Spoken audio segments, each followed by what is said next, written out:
I had grown up in this uptight WASP community where you were always bounded by what other people thought and what will they think. I never knew who they was or were. Ernie's whole pattern in life was no, you everything, nothing, don't plan anything, everything spontaneous. If you want it, buy it. Hedonistic, totally hedonistic. And for me, this was, well, you have to. No, we went to dinner the first night, and he took a cab, and the next night he showed up with a Cad Allard. That's a sports car. And I knew that he had his mother taking care of the two children and whatever. And he said, that's all I had saved up, but you can't take you to a restaurant in a cab. You've got to. And I thought, where is this man from? Mars? I didn't know where he was from. But he could go and he could order and knew every wine that went with every course. And I had just never met anyone like that. What were his strengths, would you say? He listened to everybody. Now, this, you have to remember that this was in the 50s, and we were all trying to be adults. Mamie and Ike were there, and it was the older people were revered, and when you grew up, you were a big girl, and they used to wear their hair up, and the main objective was to be sophisticated and no coward.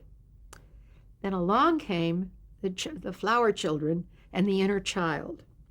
But Ernie had this inner child there, and he listened to it, and he talked about it. He would talk baby talk to people. And he was, I'd never met anyone quite like that. And if he wanted it, he bought it. And I said, well, what about, no, and it always did. It always took care of itself. It always did. And it was so, from where I was brought up, that was just a no-no, and my mother and father were just absolutely appalled.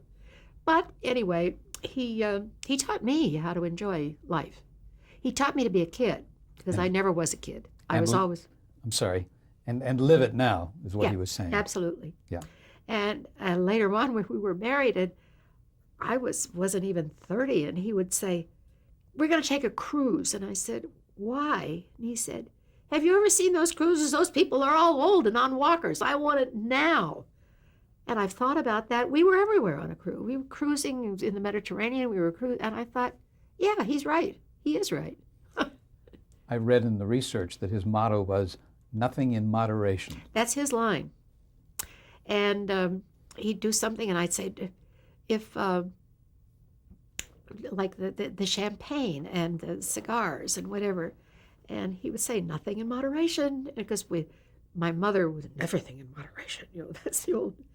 But he said, why not? We only go through, it's not a rehearsal, this is it. And he enjoyed everything. He would get up in the morning on a manic high. He would get up and say, wow, this is the best scrambled eggs I've ever had. Oh man, this orange, Nan, did you just squeeze this orange juice? This is so, and I thought, wow, he's never going to have a heart attack. Something for all of us to learn about that, isn't and it was, I was younger than he was, but I learned so much. I always say I was born old, and I was the one that always took care of things and whatever. As soon as I met him, no, all rules are, all things are down. No, whatever you like. Did Ernie have any weaknesses, would you say? Gambling and cigars, yes, I would say those were pretty much weaknesses. Did that interfere with your relationship with him?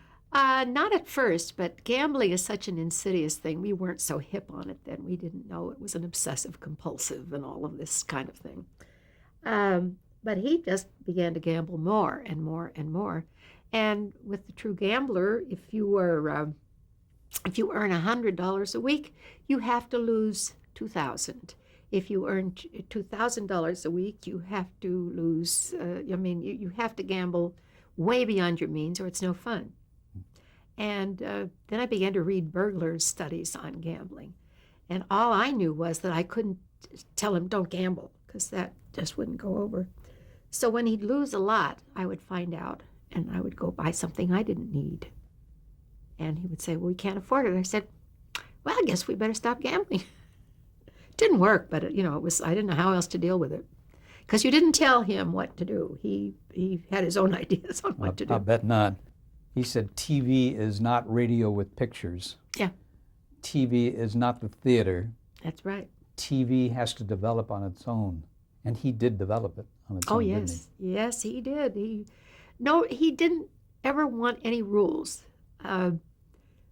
When he was doing a show, I'm jumping ahead here, when he was doing a show on NBC, they were having a meeting on how the show would go. And Ernie was always very soft-spoken.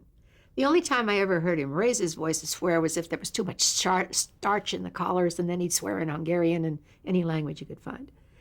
But he was very soft-spoken, and he was around this table, as I heard it from everybody. It was bitter cold. It was like in single digits, way, way down, like 7 degrees or something. And it was in the RKO building, and Radio City, and they were having a meeting on what the show is about. And Ernie quietly said, well, I think we'll start with so-and-so and so-and-so, because you have to remember, we used to be given just a radio studio, and whatever went out there, we had to lug in, move around. Now we were big time in New York. And he said, I'd like to start low. And the fellow, what was his name? Jacques Hein, director. No, we're not going to do that. We're going to go over here. We're going to do this and this. And then they went on, and then something else came up, and Ernie very quietly said, well, I think we should do whatever it was. And 3 times. And then Ernie said, oh, excuse me, I've got to make a phone call. And he left his alligator briefcase, he left his vicuna coat and his hat, and he walked out of the door.